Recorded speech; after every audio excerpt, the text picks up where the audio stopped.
Bueno, gracias Leo por la introducción, gracias Guillermo por la invitación y muchas gracias a todos por venir. Voy a hablar más que nada del tema económico, pero hago una pequeña introducción con respecto a la importancia que para mí tiene la industria de los seguros, ¿sí? Es una industria que debiera ser un pilar en Argentina, que no lo es, y que de alguna manera los argentinos hemos padecido no tener una industria de seguros más desarrollada, porque esta industria es lo que genera de alguna manera el crecimiento de nuestro mercado de capitales, que pasó de ser muy chico hasta prácticamente inexistente, y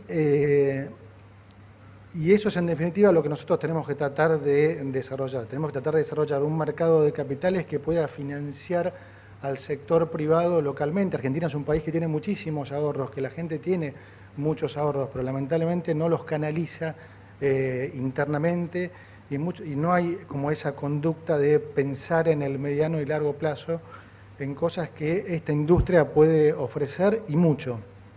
Y es probable que también se necesite de nuestro lado para promoverla algún incentivo fiscal y que tengamos que hacerlo, porque en definitiva será en el mediano y largo plazo mucho mejor para todos los argentinos. Así que les agradezco la invitación y como digo, esperamos durante este gobierno poder empezar a generar un cambio importante en esta industria. Bueno, voy a concentrar el resto de la charla y perdón si me extiendo un poco, pero me parece importante que se entiendan algunos puntos, particularmente a raíz de lo que ha venido aconteciendo en las últimas 2 semanas, ¿no? Que también es bueno ponerlo en perspectiva. ¿Por qué digo ponerlo en perspectiva? Porque a veces cuando algún periodista o demás, o cuando leo en los diarios de la corrida cambiaria, la crisis y demás, bueno, digo, me sorprendo, pero entonces digo ahí donde hay que ponerlo en perspectiva. Los mismos que militan esto, digamos, hace 4 años recibieron un tipo de cambio que estaba en 60 y a los 10 meses después valía 180. O sea, en 10 meses había subido un 200%. Son la misma gente que cuando nosotros asumimos pensaban que el tipo de cambio iba a ir inmediatamente a 2.000, 3.000, algunos decían 8.000, que a precios de hoy además sería un 4.000, 6.000, 16.000.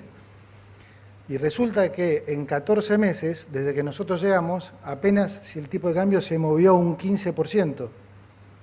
Y eso ya es una corrida. Bueno, parece raro. Entonces, hay que pensar un poco más qué hay atrás de esto.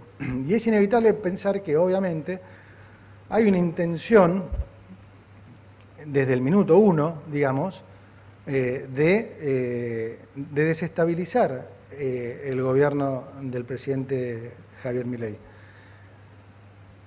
Y en concreto, digamos, yo veo que hay como una especie hasta de necesidad y urgencia de desestabilizarlo.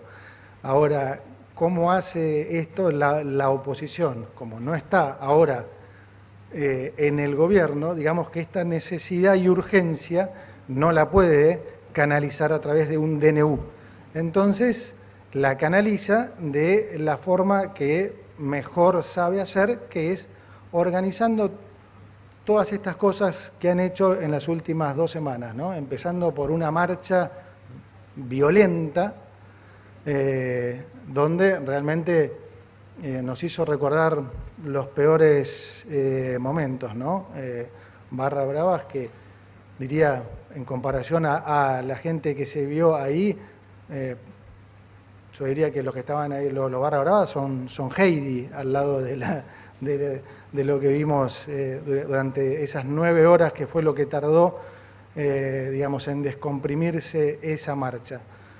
Bueno, no contentos con eso, entonces después hubo una fuerte intervención de la oposición al más alto nivel, hablando con cada uno de los diputados y demás, para tratar de voltear la sesión en el Congreso, donde se pedía la posibilidad de tener un acuerdo con el fondo. Bueno, como eso tampoco funcionó, no contentos con eso, se envió una carta al fondo, ¿no? Diciendo que no iban a respetar, en caso de que ellos volvieran, este nuevo acuerdo, en su visión bastante particular sobre lo que es una democracia, ¿no? Entonces, también mandaron esa carta al fondo que, digamos, tuvo su impacto. Y cuarto punto es lo que estamos viendo, lo que les conté antes, lo que estamos viendo de lo que se dice sobre lo que está pasando. Entonces, me voy a permitir hacer algunas aclaraciones acá y desarrollarlas porque tampoco se puede ignorar eso, porque la gente los escucha e incluso muchos hasta sin intención también terminan contribuyendo a eso, ¿no? Hay muchos periodistas que genuinamente, hasta sin maldad, terminan también metiéndose en ese mismo clima. Entonces, hablando ayer con la Managing Director del fondo y comentándole estos temas, le dije, mirá, como realmente pueden faltar algunas semanas hasta que puedas convocar al board, y teniendo en cuenta que los rumores lo que más intentan es esto, ¿no? Recordemos que se ha dicho que el fondo exigía devaluación, algunos hablaban de 30%, otros de 7%,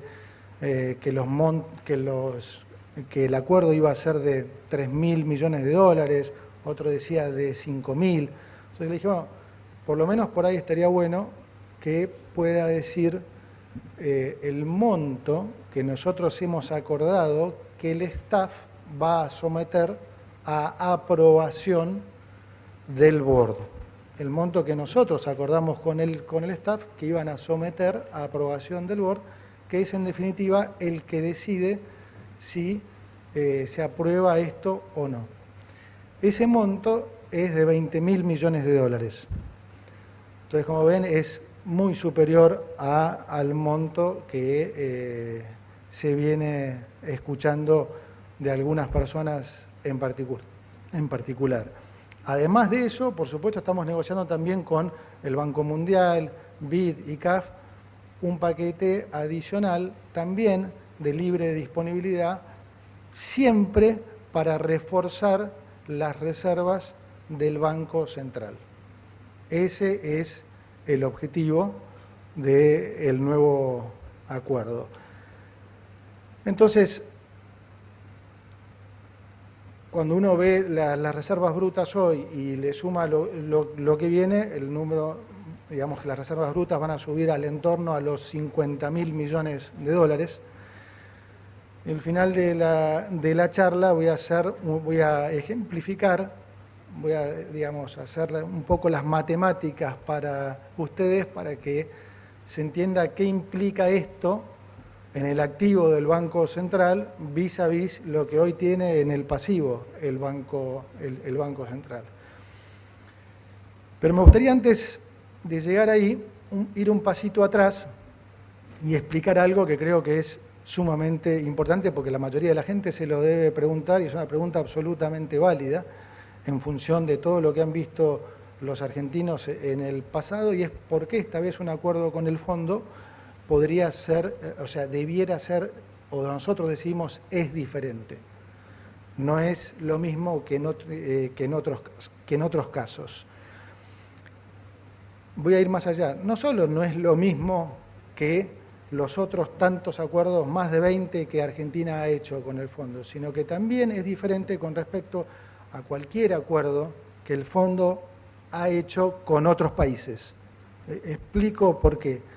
Tradicionalmente, un acuerdo con el fondo implica que el Fondo Monetario se compromete a dar desembolsos gradualmente mientras exige una serie de ajustes, típicamente fiscal y monetario, para poner la economía en orden. Es decir, la plata que va inyectando el fondo va a financiar la transición hacia un orden macroeconómico. Ese no es el propósito de este acuerdo con el fondo. ¿Por qué? Porque ese ajuste fiscal y monetario nosotros ya lo hemos hecho.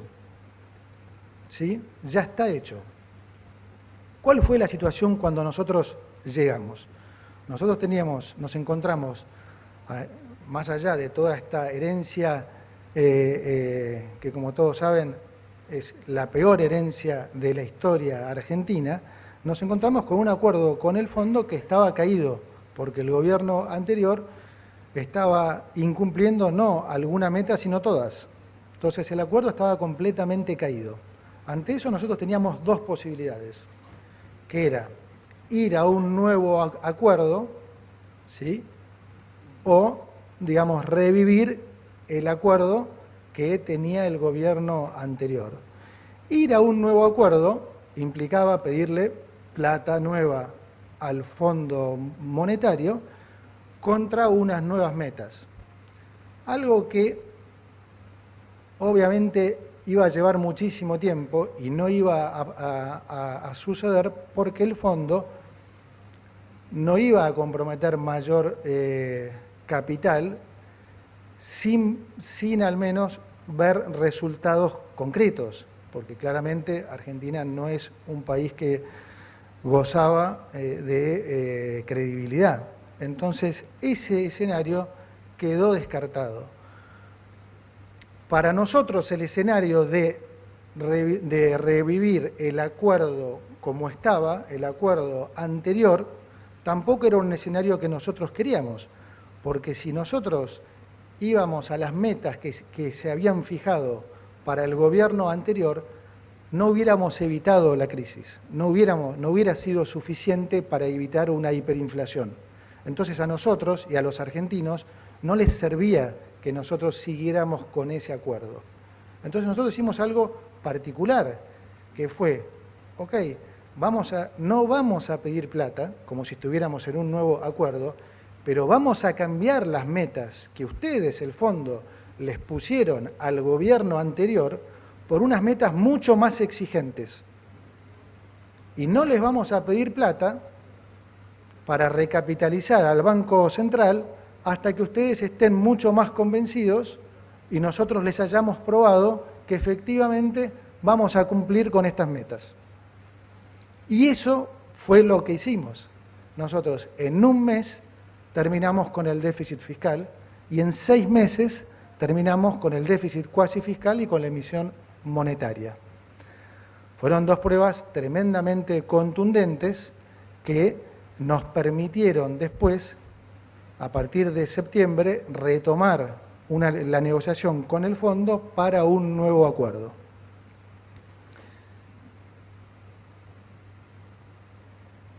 Voy a hacer un poquito de hincapié en lo que implicó este, ajuste fiscal y este ajuste monetario. En lo fiscal, la verdad, hemos roto 3 mitos. El otro día hablaba con Federico Sturzenegger de esto. Y el primer mito que se rompió es que no se podía hacer un ajuste fiscal de, con suerte, más de 1 punto en el año en Argentina. Bueno, nosotros hicimos 5 el primer mes. No hay precedente de esto. El segundo mito es que ese ajuste sí o sí tenía que ser brutalmente recesivo. Es decir, un ajuste de las características que nosotros hicimos, típicamente cualquiera hubiera pensado que iba a implicar una recesión de más de 15 puntos de producto. Nosotros hicimos un ajuste que terminó siendo expansivo. O sea, cuando miramos el estimador mensual de actividad económica punta a punta de diciembre del 23 a diciembre del 24, la economía se expandió más de un 5%. Eso es inédito. Y el tercer punto es que era socialmente inaceptable. Hoy la sociedad entiende perfectamente la importancia de tener las cuentas fiscales en orden. Entendieron que la plata que se maneja en el sector público es su plata y están contentos con que les cuidemos de la mejor manera posible esa plata.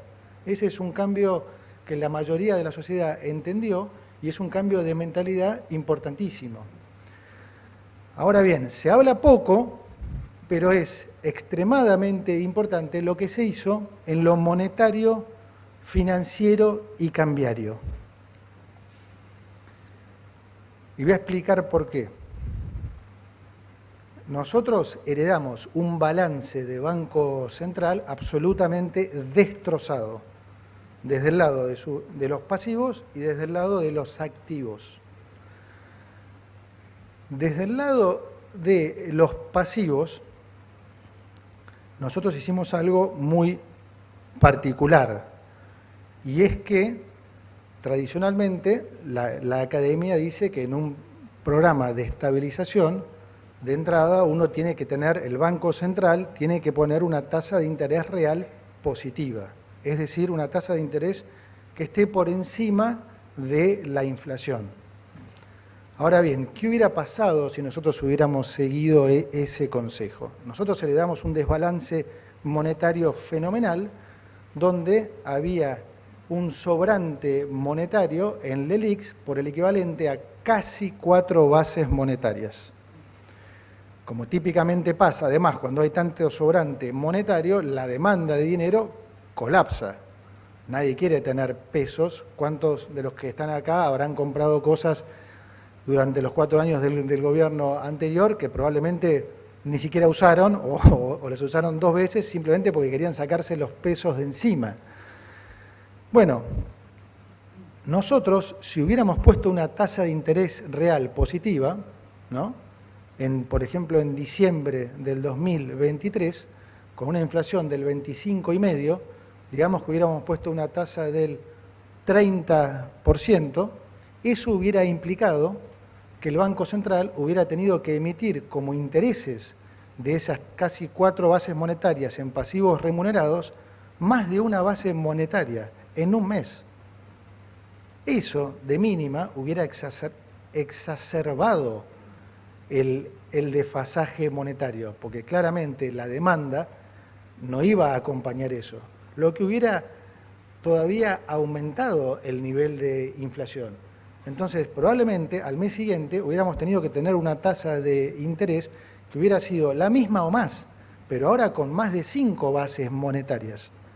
Entonces, al mes de enero hubiéramos tenido que imprimir una base o una base y media monetaria más. ¿En qué hubiera terminado eso? Inevitablemente en una hiperinflación, inevitablemente. ¿Y qué hubiera sido lo malo, lo dramático de eso? Que nosotros hubiéramos ido entonces a una hiperinflación aún con equilibrio fiscal. Y eso hubiera sido terrible para el país, porque ¿cómo hubiéramos podido explicar después que se llegó a una hiperinflación a pesar de haber puesto las cuentas fiscales en orden? Yo les digo lo que hubiera pasado lo contrario. La oposición lo hubiera usado para decir, ¿ven lo que pasa cuando un país hace un ajuste fiscal? Termina en hiperinflación. Eso es lo que hubiera pasado. Entonces, lo que se hizo en nuestro programa, a nivel de equilibrio general, es fundamental. La política fiscal, monetaria, cambiaria y financiera se hablan y tienen que ser amables entre ellas, se tienen que ayudar. ¿Por qué nosotros pudimos hacer lo que hicimos en diciembre, que fue poner una tasa de interés real fuertemente negativa? De vuelta, no era aconsejable hacerlo porque, los libros te dicen que eso va a generar un parate en la economía todavía mayor, si uno pone una tasa alta, genera un parate todavía mayor, y si vos pones una tasa más baja, además corres el riesgo de que se te escape el dólar, ¿correcto? Nosotros pudimos hacer eso porque desde el lado financiero diseñamos un bono como el BOPREAL que cumplió 3 efectos importantísimos. Una, nos permitió absorber una base monetaria entera de pesos, que en ese momento era fundamental. 2, nos permitió controlar a través del arbitraje entre el mercado oficial, el paralelo y los BOPREAL, nos permitía amortiguar cualquier suba en el tipo de cambio. Y esto era importantísimo para poder hacer esta política. Y tercero, nos permitió empezar a resolver el problema de los importadores con sus proveedores del exterior. Recomponer esa cadena que estaba rota, porque los importadores le debían a los proveedores del exterior un montón de plata que el Banco Central les había prometido, un montón de dólares que el Banco Central les había prometido y no les había dado. Entonces, ¿cuál era la reacción obvia de los importadores? Y retener su mercadería, lo que generaba desabastecimiento, o si la vendían, al no saber su valor de reposición, el precio te lo ponían acá arriba y, si ustedes querían, convalídenlo, generando mucho más inflación. Entonces,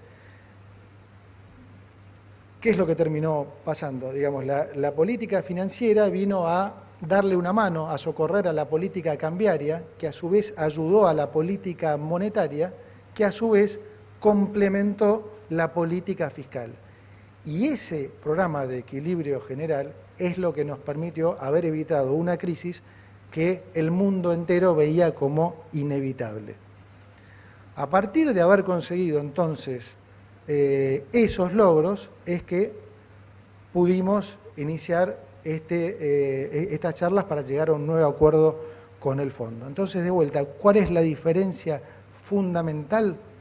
La diferencia fundamental es que ahora entonces estos nuevos fondos que van a entrar no va a ser para financiar gasto, no va a ser para financiar déficit, sino va a ser para recapitalizar el activo del Banco Central. ¿Qué implica esto para la gente? ¿Por qué es importante? Porque si bien nosotros, como dije, durante los últimos 14 meses redujimos fuertemente los pasivos del Banco Central, al punto que hoy representan, ya sea que ustedes miren la base común o la base amplia. La base común representa más o menos 4 puntos y medio de producto, la base amplia 6 puntos y medio. Esto es 1/3 de la cantidad de pesos que en promedio hubo en la economía argentina. Es decir, hoy hay una cantidad de pesos mucho menor. Pero nosotros necesitamos que esos pesos, no nosotros, ustedes los argentinos, todos necesitan que esos pesos estén bien respaldados. ¿Ustedes qué prefieren? ¿Tener pesos que no tienen ningún respaldo, que si el día de mañana quieren ir a comprar dólares no estén, o prefieren pesos que estén respaldados? Todos prefieren y preferimos pesos que estén respaldados. Me gusta cómo lo definió el profesor de Pablo, que dijo es un tema moral, es un tema moral. Las deudas se pagan. Los pasivos del Banco Central, la cantidad de pesos, no es otra cosa que una deuda del Banco Central. Es una deuda con la gente. Y la política, durante todas estas décadas, ha despreciado constantemente esa deuda del Banco Central con la gente. ¿Cómo? Emitiendo más pesos sin respaldo para financiar un déficit fiscal. Entonces, al final, siempre pasaba lo mismo. Sobraban los pesos, cuando la gente iba, los dólares no estaban, porque no tenían respaldo. Entonces, nosotros venimos acá a bajar la inflación, a bajar impuestos y a honrar las deudas, con todos, con el Fondo Monetario, con el mercado y sobre todo con la gente. Entonces, lo que nosotros buscamos con este acuerdo es que la gente pueda estar tranquila que finalmente los pesos que hay tienen respaldo en el Banco Central. Eso va a hacer que tengamos una moneda más sana. Una moneda más sana implica menos inflación. Menos inflación implica menos pobreza, implica más inversión, implica mejores salarios, implica mayor crecimiento. Mayor crecimiento implica mayor recaudación. Mayor recaudación a gasto real constante implica mayor superávit. Mayor superávit implica mayor baja de impuestos. Es decir, venimos a hacer exactamente lo contrario de lo que ha hecho Argentina durante los últimos 120 años.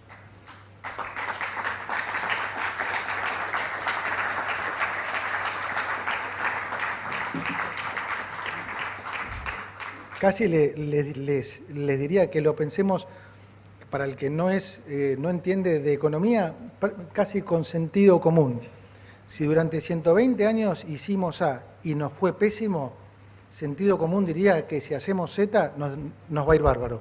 Bueno, eso es lo que estamos haciendo. Estamos haciendo exactamente lo contrario a lo que se hizo durante estos 120 años. Vamos a terminar ahora un poco con lo que le dije que eran las matemáticas.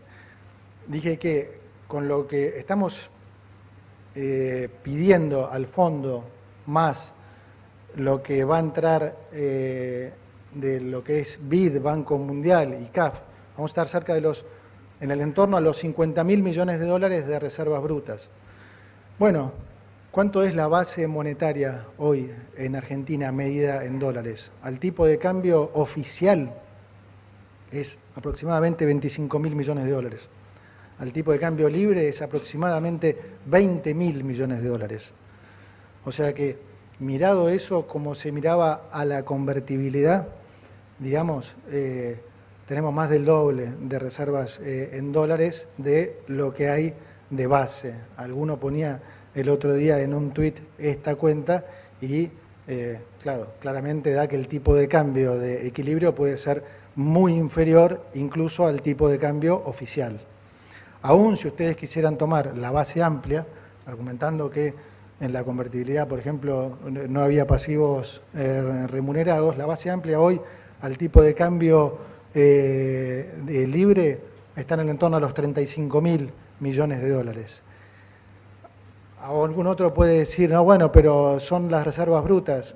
Réstenle lo que quieran, muchachos, réstenle el swap, lo que quieran. El nivel de respaldo que en unos días van a tener los pasivos del Banco Central, es decir, los pesos, no lo hemos tenido nunca, ni siquiera en la convertibilidad. Ni siquiera en la convertibilidad. Con algo todavía más importante, que es, además, con superávit fiscal, no con déficit fiscal como hubo siempre en la convertibilidad, y que es lo que terminó.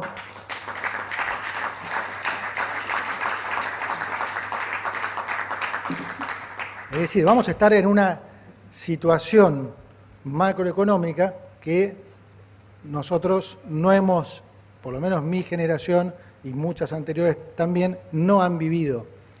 Entonces, es importantísimo que se entienda esto y creo que, a pesar de que no puedo dar detalles de lo que es el resto del acuerdo con el fondo, por la confidencialidad que eso implica, como digo, sí me parecía importante, por lo menos, poder decirles de qué montos estábamos hablando, qué implica este nuevo acuerdo, por qué no tiene nada que ver, como digo, no solo con ningún otro acuerdo de Argentina, sino de que el fondo haya hecho con algún otro país.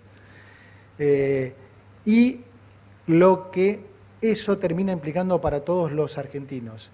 Hay una deuda moral que es que nunca se respetó y nosotros vamos a respetar, y es que esa cantidad de pesos estén bien respaldados en el activo del Banco Central.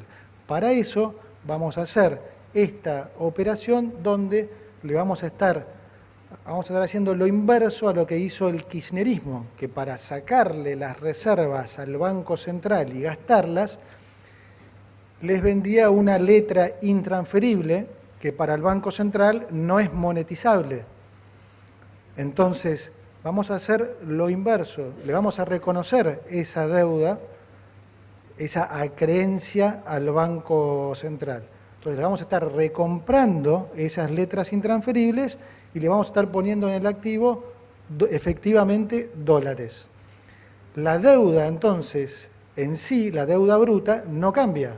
Estamos cambiando simplemente de acreedor. Por supuesto, la deuda que nosotros le recompramos al Banco Central se anula, se cancela. Entonces, cuando nosotros recompramos esa deuda, la deuda baja y se reemplaza por la que se toma con el Fondo Monetario. Esta operación se va a hacer también a precios de mercado. Como ustedes saben, el precio de mercado del dólar es su valor facial, o sea, 100. El precio de la deuda de las letras intransferibles a valor de mercado es un poco más bajo, con lo cual lo más probable es que incluso la deuda bruta en el margen termine siendo menor. Entonces, no va a aumentar la deuda bruta. Vamos a reponer los activos necesarios en el Banco Central para que la gente se pueda quedar tranquila que los pesos que circulan en la economía están bien respaldados. Con eso vamos a terminar con con el estrés del dólar en Argentina, porque nosotros no nos vamos a mover nunca de lo que siempre hemos dicho de nuestro equilibrio fiscal. Entonces, no vamos a volver a las andadas de los gobiernos anteriores de empezar a imprimir pesos, ya sea por déficit fiscal o por pasivos remunerados que ya no existen. Entonces, los pesos van a seguir siempre bien respaldados por esa cantidad de dólares. Adicionalmente, el acuerdo con el fondo debiera ayudar a comprimir el riesgo país. La compresión del riesgo país lo que va a generar en el tiempo es que Argentina recupere el acceso a los mercados para poder refinanciar al menos el principal, el capital.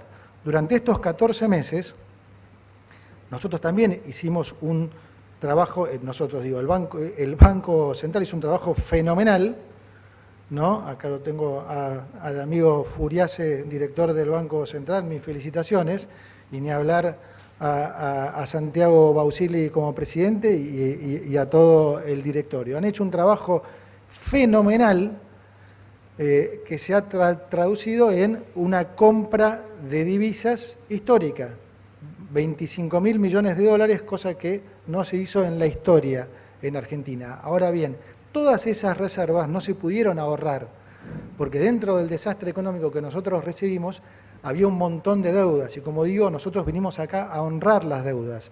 Entonces, una buena parte de esas reservas se fue a pagarle a los importadores, a pagarle al mercado, a pagarle al Fondo Monetario y a los organismos multilaterales.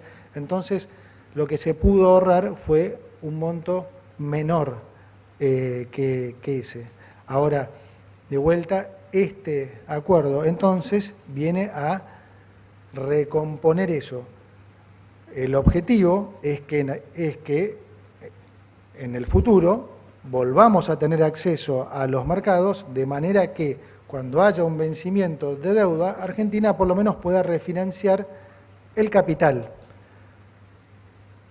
De manera que las reservas sigan siempre en el Banco Central respaldando los pesos. Ese es un poco el resumen, perdón si se hizo un poco extenso, pero para mí creo que era un momento muy importante para explicar todo esto. Traté de explicarlo de la manera más sencilla posible. En general, cuando hablo, trato de hacerlo de esa manera. A veces lo logro, a veces no, pero mi idea es hablarle siempre a la gente y que la gente realmente pueda entender cada vez más de estas cosas. Así también evitamos que en el futuro nos sigamos comiendo relatos, como fue el relato de los últimos 20 años, que nos llevó a la situación que heredamos nosotros en el 2023, que como digo, fue la peor de nuestra historia, y que estamos absolutamente convencidos que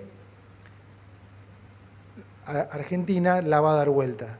Ya hemos evitado lo que parecía una crisis inevitable, tan inevitable que la oposición la disfrutaba, ¿no? O sea, comía pochoclos, la festejaba, dando una muestra más de lo que realmente les importa a la gente, ¿no? Porque, digamos, ¿quién puede disfrutar de que el país caiga en una crisis? Mucho más si vos generaste esa crisis. O sea, digamos, el nivel de impunidad y de poca valoración de la gente realmente que tiene que haber para que uno, digamos, festeje el creer que el país va a entrar en una crisis. Bueno, nosotros venimos a cambiar eso, no vinimos a hacer política a la vieja usanza, esa de la que muchos nos critican y se jactan. Esta gente no sabe hacer política. Bueno, déjenme contarles que durante todas las últimas décadas, en particular en las últimas dos, les puedo asegurar que la gran mayoría de los políticos que están ahí saben hacer política, y muy bien, y miren en dónde nos dejaron. Así que para los que quieren y creen que esa es la forma de seguir haciendo política, nosotros estamos en desacuerdo. Para nosotros hacer política es venir a servir al pueblo, no perpetuarse en el pueblo, porque si vos te perpetuás... Porque ¿saben qué? Si vos te perpetuás en la política, ¿sabés qué estás haciendo? Estás viviendo de la política, estás viviendo de la plata de la gente. Nosotros venimos a cambiar eso, a volver a ser una Argentina grande. Esperemos que nos acompañen en este proceso y muchas gracias como siempre por habernos acompañado.